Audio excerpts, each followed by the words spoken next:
Salman Rushdie a accueilli la nouvelle par ces mots. « Ça veut tout dire pour moi, c'est la liberté. » Ça faisait presque 10 ans que l'auteur britannique était un homme chassé, traqué.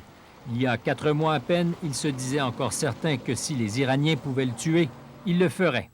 Les versets sataniques sont une relecture imaginaire et satirique des prophéties de Mahomet, mais la publication du livre déchaîne une tempête dans le monde musulman où on le considère comme un blasphème. En février 89, l'ayatollah Khomeini condamne l'auteur et une fondation révolutionnaire offre 2,5 millions pour sa tête. C'est la rupture des relations diplomatiques entre l'Angleterre et l'Iran, mais c'est surtout le début de la fuite et de la peur pour l'écrivain qui doit désormais se déplacer en voiture blindée et accompagné de gardes du corps. Il ne peut habiter au même endroit que quelque temps avant de déménager. Mais la fatwa ne touche pas que Rushdie. Le premier éditeur des versets a reçu 5000 lettres de menaces et 25 alertes à la bombe. 4 bombes artisanales sont retrouvées dans des librairies.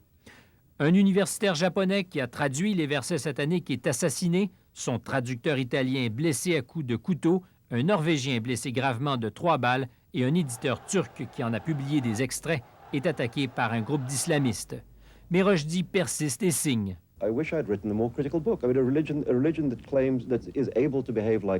L'entente annoncée aujourd'hui permet la normalisation des relations entre Londres et Téhéran. D'une part, le gouvernement iranien s'engage à ne pas attenter à la vie de Rushdie et n'a pas l'intention d'appuyer qui que ce soit qui veut tuer l'auteur.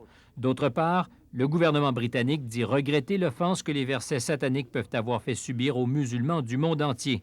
Le ministre britannique des Affaires étrangères, Robin Cook, estime que les engagements pris par son gouvernement et celui d'Iran ouvrent la porte à des relations constructives entre les deux pays.